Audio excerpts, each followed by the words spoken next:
అనేటువంటి విషయంలో హైకోర్టు ఇచ్చినటువంటి తీర్పును ఎట్లా చూస్తారు? ఇది ప్రభుత్వం యొక్క కుట్ర.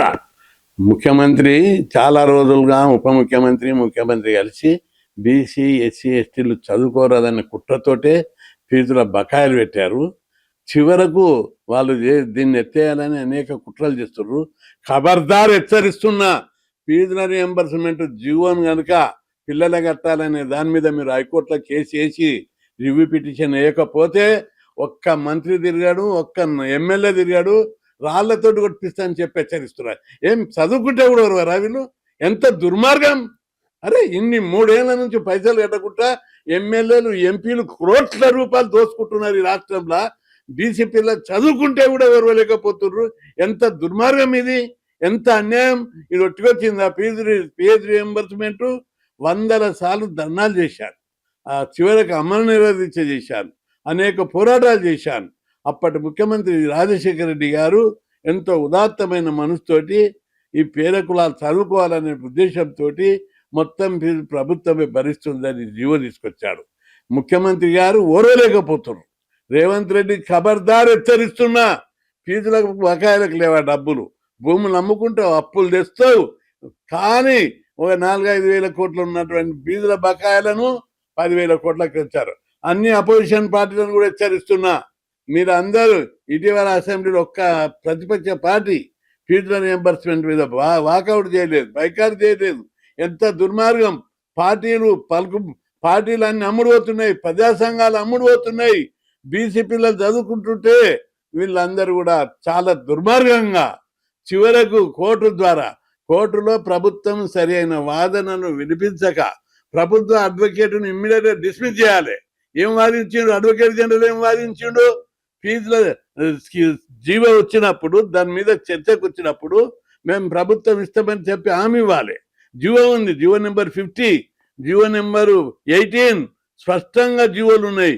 ఆ జీవోలు ఉండగా ఎట్టి పరిస్థితుల విద్యార్థుల దగ్గర వసూలు చేయొద్దని జీవోలు ఉంటుంటే వీళ్ళేమో తమాషా చేస్తున్నారు. దుర్మార్గులు! పేద కులాలు మీరే ముఖ్యమంత్రులు, మీరే ఎమ్మెల్యేలు, మీరే చైర్మన్లు, మీకే కాలేజీలు, అన్ని దుర్మార్గులు. మా పేద కులాలు చదువుకుంటే కూడా ఓర్వలేకపోతున్నారు. కడుపు రగులుతుంది. ఏమి ఎంత ఇది ఒట్టుకొచ్చిన స్కీమ్ కాదు, ఎన్నో ఉద్యమాలు చేస్తే సాధించిన స్కీము. ఈ స్కీమ్ సాధించిన తర్వాత పేద కులాలు చదువుకుంటున్నాయి. ఈరోజు దీని ప్రభావం వల్ల పేద కులాలు చదువుకోవడం వల్ల ఈరోజు మన రాష్ట్రంలో సమాజంలో విప్లవాత్మకమైనటువంటి మార్పు వచ్చింది. ఆ మార్పు చూసి భరించలేకపోతున్నారు. మొన్నసారి రెడ్డి సంఘం వాళ్ళు, వెలమ సంఘం వాళ్ళు, అన్ని కుల సంఘాలు తోటి మాట్లాడుతూ మంత్రులే మాట్లాడుతున్నాయా, అయ్యా ప్రతి ఒక్కరు చదువుకుంటే లేబర్ పని ఎవరు దొరుకుతారయ్యా? ఈ కృష్ణయ్యకి ఏం పని లేదు. ఈ స్కీమ్ పెట్టించిన నుంచి ఈరోజు మనంత రోడ్లు వేసే దగ్గర, హోటళ్ళల్లా, లాడ్జులల్లా, మళ్ళీ బిల్డింగ్లు కట్టే దగ్గర, అపార్ట్మెంట్లు కట్టే దగ్గర మన లేబరే దొరుకుతలేరు. 2 ఏళ్ల దాకా మన లేబరే ఉండే.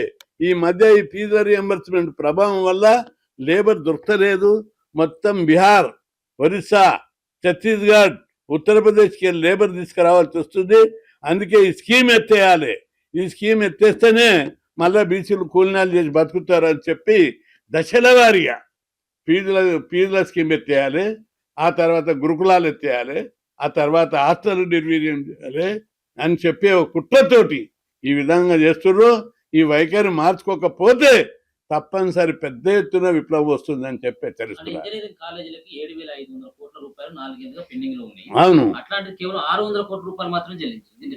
అంటే ఉద్దేశపూర్వకంగా ప్రభుత్వం, రాష్ట్ర ప్రభుత్వం, ముఖ్యమంత్రి, ఉప ముఖ్యమంత్రి, అందరి మంత్రులు అత్యంత దుర్మార్గంగా ఫీజులకు బడ్జెట్ లేదా, వీళ్ళు కుంభకోణాలు చేయడానికి ఏం బడ్జెట్ ఉంటుంది? మా మూసి సుందరీకరణకు 150,000 కోట్లకు బడ్జెట్ ఉంటుంది. 4th సిటీకి బడ్జెట్ ఉంటుంది. ఫ్లైఓవర్లు కట్టనీకే బడ్జెట్ ఉంటుంది. ఫ్లైట్లు కొననీకే బడ్జెట్ ఉంటుంది. మంత్రి విమానంలో తిరగనీకే బడ్జెట్ ఉంటుంది. ప్రతిదానికి బడ్జెట్ ఉంటుంది. రెండవది, ముఖ్యమంత్రి ఒకటి కొత్త ఇంటిగ్రేటెడ్ స్కూల్ అని పెట్టాడు. దానికి 10,000 కోట్ల బడ్జెట్ లేనే లేదు. బడ్జెట్ ఎక్కడికి వెళ్ళి తెస్తావు? ఈ బడ్జెట్ మీ ఇళ్ళకి వెళ్ళి తెస్తారా? నెలకు 200 కోట్లు ఇచ్చిన అయిపోతుంది. దీన్ని ఇట్లా కాకుండా తెలివిగా, కుట్రపూరితంగా అందరూ తెలివిగా ఆలోచించి డైరెక్ట్గా ఈ స్కీమ్ని తీసేస్తే పెద్ద ఎత్తున గొడవ అవుతుంది. ఎమ్మెల్యేలను మంత్రులను రాళ్లతోటి కొడతారు ప్రజలనే ఉద్దేశంతో దీన్ని కోర్టులో వీళ్ళే కేసు చేపించి పైసలు పిల్లల దగ్గర వసూలు చేస్తారు. మీరు జీవో తీయలేదా? సిగ్గు లేదా ఈ ప్రభుత్వానికి? జీవోలు ఉన్నాయి, అన్నిటికీ బడ్జెట్ ఉంది, ఫీజుల రియంబర్స్మెంట్కు బడ్జెట్ ఉండదా? ఒక్క మంత్రి దగ్గర ఉన్న కోట్ల రూపాయల కుంభకోణాలు. పోలీస్ శాఖను, రెవెన్యూ శాఖను నిర్వీర్యం చేశారు. కేంద్ర ప్రభుత్వం జోక్యం చేసుకోవాలి. ప్రభుత్వం దివాలా తీసింది, అవినీతికి పాల్పడుతుంది. ఈ విధంగా ఫీజుల రియంబర్స్మెంట్కు బడ్జెట్ ఇవ్వకుండా సర్వనాశనం బీసీల పొట్టగొట్టి బీసీలు చదువుకోకుండా చేస్తున్నారు. ఇది చాలా తీవ్రమైన విషయం. ఈ విషయంలో ఎట్టి పరిస్థితుల్లో సహించేది లేదు. దీన్ని మేము ఎంతకైనా తగ్గించి పోరాడతాం. ఎంతమందినో కొంటున్నామని చెప్తున్నావు, ఖబర్దార్. 2 కోట్ల మంది బీసీలను కొనలేవు, అందుకే హెచ్చరిస్తున్నాం. కొంతమందిని కొనవచ్చు, కొంతమందిని నీళ్లు నోరు ముయించవచ్చు. ప్రజలకు సంబంధించింది, సమాజానికి సంబంధించింది. నువ్వు ఇచ్చే వారితో కొంచెం లక్షాధికారులు కావచ్చు, కానీ ఈ స్కీములు తీసేస్తే వచ్చేది ప్రజల నుంచి వచ్చే విప్లవం. 42%కు ఒకవైపుగా నామం పెడతావు, మంత్రివర్గంలో స్థానాలు ఇవ్వవు, బీసీలను సర్వనాశనం చేసి నీకే కంకణబద్ధులై తిరుగుతున్నారు.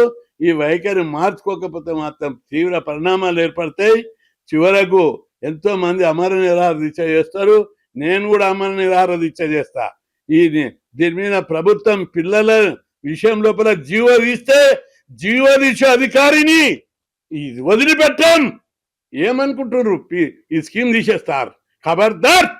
ఈ జడ్జిమెంట్ అంటే వీళ్ళు అడ్వకేట్ జనరల్ చెప్పిండు కాబట్టి జడ్జిమెంట్ వస్తుంది. ఇప్పుడు మళ్ళా ప్రభుత్వం వెంటనే దీని మీద రివ్యూ పిటిషన్ వేసి తన వైఖరి అడ్వకేట్ జనరల్ వెంటనే రాజీనామా చేయాలి.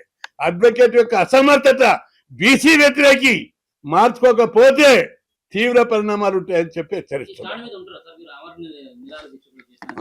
నేను అమర నిరాహార దీక్ష చేస్తేనే స్కీమ్ పెట్టిర్రు. చేస్తే విప్లవం వస్తుంది. అమర నిరాహార దీక్ష కాదు, ఎంతకైనా తగ్గిస్తా. వదిలిపెట్ట. చాలా మంది సీరియస్గా ఉన్నారు ఈ విషయం లోపల. ఎంత తీవ్రమైన విషయం ఇది. బీసీలకు చీము రక్తం ఉంటే తిరుగుబాటు చేయాలి. ఇది చాలా సీరియం. ఒకసారి అమర నిరత నేనే కాదు, గౌరవనీయులు బీజేపీ కేంద్ర మంత్రి కిషన్ రెడ్డి కూడా అమర నిరాహార దీక్ష చేశాడు. ఎంతో మందిని దీనికి త్యాగాలు చేశాం, పోరాటాలు చేశాం. కాబట్టి ఈ స్కీమ్ జోలికి వస్తే ఇది వెలమెల్లగా కోర్టు మీద నెట్టి తప్పించుకోవాలని చూస్తున్నారు. కాబట్టి ఈ విషయంలో ప్రభుత్వం వెంటనే తీవ్రంగా మార్చుకోకపోతే మాత్రం ఈ నిర్ణయం దీని మీద పిల్లలు కట్టొద్దు. పిలిపిస్తున్న పిల్లలు ఫీజులు కట్టొద్దు. ప్రభుత్వం దగ్గరనే కాలేజీలు ఇవ్వాలి. ఇవ్వకపోతే మాత్రం ఒక్క ఎమ్మెల్యే తిరిగారు, ఒక మంత్రి తిరిగారు. బీసీ మంత్రులు, బీసీ ఎమ్మెల్యేలు అందరూ రాజీనామా చేయాలని చెప్పి, బీసీ నాయకులు అందరూ రాజీనామా చేయాలని చెప్పి హెచ్చరిస్తున్నారు.